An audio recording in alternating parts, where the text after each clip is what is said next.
Yo, what's going on, guys? Crispy Flakes here. For today's video, we are going to be talking about the only other NBA team besides the Detroit Pistons that I actually own some sort of attire for, and that is the Chicago Bulls. So actually, technically, this is the Windy City Bulls, which is their G League team, but hey, there's a bull on it, man, so we're going to count it. Also, probably the first, Pistons fan in NBA history to actually wear a Bulls shirt. I promise I did not lose a bet. I promise, man. But yes, so Chicago Bulls eliminated by the Milwaukee Bucks. What's next? Well, I think before we talk about what's next for the Chicago Bulls, we have to look at the circumstance of this last NBA season. Now, before we do that, if you guys don't mind leaving a like and, of course, subscribing if you are enjoying this type of content, would be greatly appreciated. But, yeah, man, I will say, going into the playoffs, I'm pretty sure this was probably the most predictable series. And the reason I say that is, even Bulls fans are going to admit it. NBA fans, anybody that's watching the game is going to admit it. The Bulls could not beat the good teams. I'm pretty sure they had did they win a game in the regular season against teams that were top three? I know top four, I think they had one or two wins, but top three, I don't think they had a single win out there, man. So yes.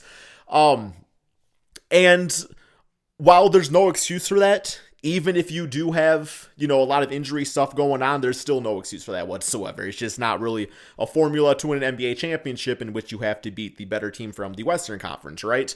But there's it's so weird because this Bulls team's good, man. This is a good Bulls basketball team. They have a lot of nice pieces. They took some chances. We know that there's been a lot of injury issues, but also leaves us wondering too, is it good enough to get to where they want to be? Now, I think Lonzo Ball, if anything, this season shows his value as a player and what he can bring to a squad, because this team's not the same without Lonzo, man. I know Lonzo's never going to be one of those point guards that goes out there and drops 30 points, 17 assists, and 10 rebounds per game. It's just not going to happen. But what Lonzo Ball does do is he gives you a sense of efficiency. He gives you a 6'6" floor general. He gives you some elite perimeter defense. Lonzo Ball just knows how to push the basketball too, and this team's just not the same without it. And I really think, just beyond the offense and, man, the defense side, that's what Lonzo really does out there, right? And then, you went into the season with Patrick Williams, who was probably going to have a breakout season just based off of, preseason or summer leagues any indication. And he went down with injury. And then, COVID hit and guys like Caruso were out for a bit. Zach LaVine's been in and out. And it's just we never really got to see this team completely healthy. So it makes me wonder, would they have been able to beat those top teams? But also not having a single victory, that's where the difficulty's at, right, man? So, yeah. Okay, so we go into the offseason. Let's take a look. I'm going to take a quick look at this roster. So we're going to talk about the main pieces right here and just kind of if they should keep them or look to trade them away, man. You got DeMar DeRozan, who's going to have 2 years left on his contract after the season. I mean, DeMar was being talked about as an MVP caliber player. I think that's definitely somebody that's going to be coming back to the Chicago Bulls. I don't see any reason unless the GM's just nope. This team's not it. We're blowing things up, which would be kind of atrocious. But DeMar's going to be back. Vucevic is going to have 1 season left on his contract, man. $22 million. He's going to be 32. Now, he kind of worries me a little bit because he did have a lot of injuries in his past, going back to his Magic days. I don't know if Vucevic is the answer at center. And I feel like if the Bulls were to make a trade, that would be one of those contract guys where it's okay, we could give up Vucevic to match salaries to bring somebody else in. So Vucevic, I'm iffy on, man. Zach LaVine, they need to re-sign him. Now, I'm not saying if they are going to or not going to, they need to. Zach LaVine, man, this dude's a Chicago Bull in my book for life. At least for hopefully another 4 seasons, man. Now, I don't think LaVine's going to go anywhere, but I guess all about that payday at the end of the day. You got Lonzo Ball, who signed up for multiple seasons. He'll be back. Alex Caruso is going to be back. And then you get down to some interesting pieces here, man. The Patrick Williams and Kobe Whites of the world. I think those are both fantastic players. I think for different reasons, they have a lot to provide an NBA team. But what I also know is that this Vucevic, DeMar DeRozan, Zach LaVine window, man, there's an opportunity to consolidate a little bit and bring in a hell of a player, man.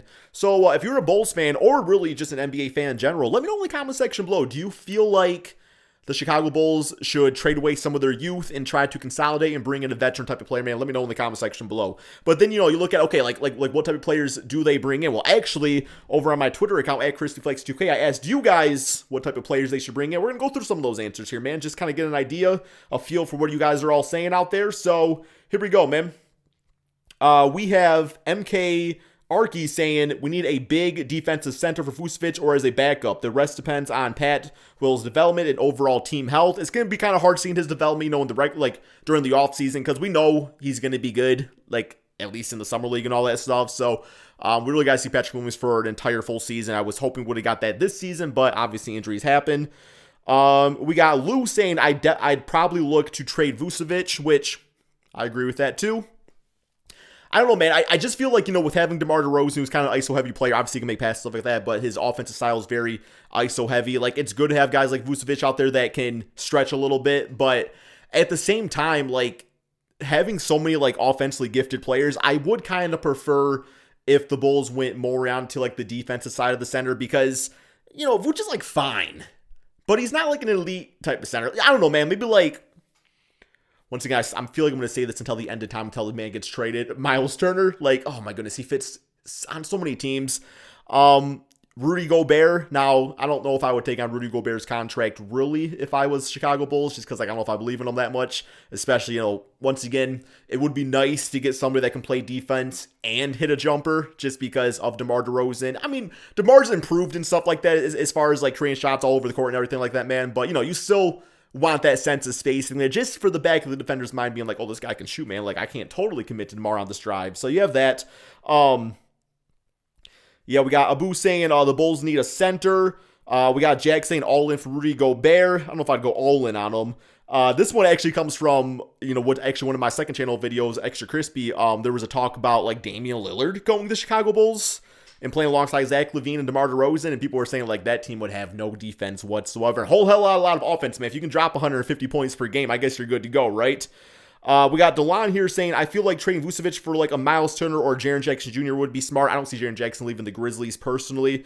But, yeah, man, so a lot of people kind of saying, it's time to go out there and get a center. It's time to go out there and get a center. And I brought this up in the past. I think Anthony Davis's trade value is at an all-time low. Now, I have no idea what LeBron's doing this offseason. I have no idea what this Lakers team's doing this offseason, man. But if trades are being heard, I'm just saying, for a Lakers team that has no real future as far as assets go, young players or drafting, THT's fine. The opportunity to bring in a Patrick Williams, a Kobe White, some draft picks, maybe you bring a Vooch also to give a different type of center play next to LeBron, Russell Westbrook, and maybe you get Anthony Davis, Chicago native, over on the team there, man. Could be wishful thinking. There could be Bulls fans that don't even want him, but I don't know, man. It feels right, and I would not sleep on that happening at some point in AD's career, man. But beyond that, I don't know. I'm so I want this team to run it back, but I want them to stay healthy. But I know health is not always promised in the NBA. But I just feel like the Bulls were the victim of the injury bug this year. We're not going to see that next season. There's things to be fixed on this team. It's just, how far do you really want to stretch them, right? That's all we got for this video, guys. You all let me know in the comment section below. Thank you all so much for watching, and peace out, my friends.